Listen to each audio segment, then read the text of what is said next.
चुनाव के इस मौसम में जबकि 13 तारीख को मतदान तमाड़ विधानसभा क्षेत्र में तिथि निर्धारित की गई है और इसी क्रम में कई तरह के हथकंडे को अपनाने का प्रयास वर्तमान सरकार और उनके प्रतिनिधियों के द्वारा देखने को मिल रहा है। बड़े गर्व से वर्तमान सरकार हमारी मीडिया, आपकी मीडिया पर प्रिंट हो या इलेक्ट्रॉनिक, इस पर प्रचार और प्रसारित करती ही है, कहती है, बोलती है कि हमने लोगों का बिजली बिल माफ़ कर दिया है।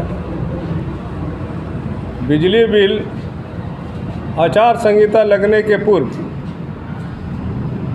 सरकार ने माफ़ीनामा भेज दिया, जिसका ये सबूत है। एक नहीं दो सबूत है, बहुत सारा है, प्रिंट मिला है। ये आपको मैं प्रत्यक्ष दिखा रहा हूँ। ये बिजली बिल माफ़ी का प्रमाण पत्र राज्य सरकार के द्वारा नामित लोगों के नामों पर आवंटित कर दिया गया आचार संहिता लगने से पूर्व। ये दो उदाहरण स्वरूप है और कई लोगों के पास इस तरह का बिजली बिल माफ़ीनामा का पत्र भेजा गया जो लोगों के पास संकलित है। उन्होंने सुरक्षा एकदम सुरक्षित तरीके से अपने अलमीरा के अंदर सजा के रखा है। लेकिन जैसे ही समय नज़दीक आ रहा है मतदान करने का, अब सरकारी विभाग, ऊर्जा विभाग जो है, उसके द्वारा बिल भेजा जा रहा है। ये है इसका प्रमाण। दिखा दो। हाँ, दिखा। इसका मतलब क्या हुआ कि माफ़ी नहीं हुआ इसके अनुसार? इसके अनुसार जब ऊर्जा विभाग बिल भेज रही है तो माफ़ीनामा, इसको दिखा दो थोड़ा बढ़िया से, दिखाओ बढ़िया से। हाँ, दिख रहा है।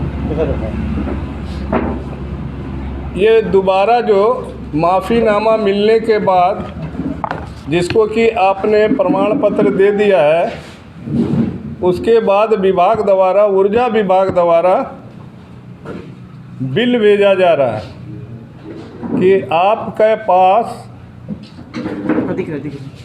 ये कितना बिल है? 2647 रुपया। 2647 रुपया का बिल। ये करंट बिल है या पहले का ड्यू था वो माफ़ी वाला है?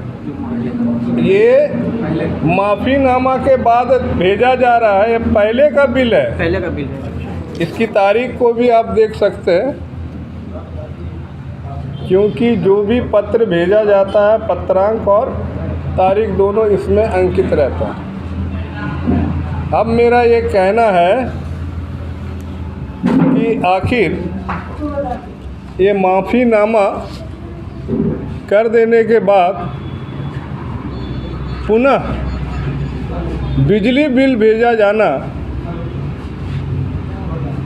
लोगों के प्रलोभन दे करके, भ्रमित करके वोट को अपने पक्ष में मतदान करने का एक कुत्सित प्रयास किया जा रहा है। जो उपभोक्तागण है वो हमारे साथ है और उपभोक्ताओं में हमने 2 को लाया है। आगे यदि आवश्यकता पड़ी तो और भी उपभोक्ताओं को हम इस मंच पर लाने का काम करेंगे। साथ ही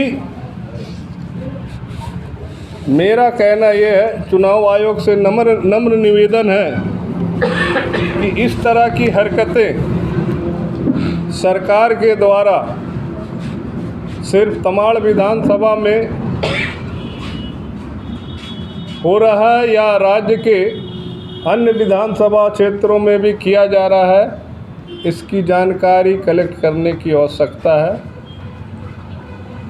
क्योंकि यदि आचार संहिता लगने से पूर्व माफ़ीनामा भेजा जाता और आचार संहिता लग जाने के बाद पुनः उसी बिल को भेजा जाना उपभोक्ता को मानसिक रूप से प्रताड़ित करने के समान है। मेरा कहना ये है कि ये जो प्रताड़ित लोग हैं और जो इस तरह के हरकत कर रहे हैं, उनके ऊपर में FIR होना चाहिए।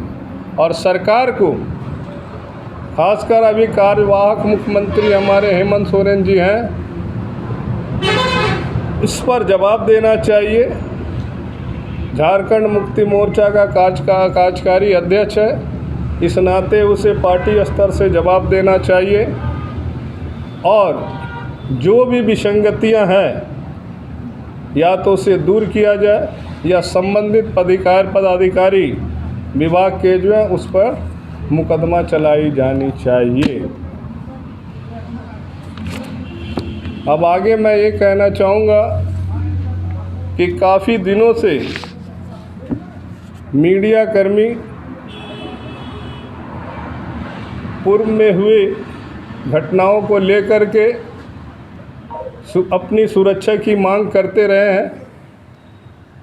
यदि अवसर मिला, विधानसभा पहुंचा, तो इस संबंध में सदन में बातों को रखी जाएगी। किस तरह का सुरक्षा का दृष्टिकोण से आप लोगों को सुरक्षित रखने के लिए सुरक्षा कानून लगाया जाए। इसीलिए उसको आप बृहत बना लीजिए।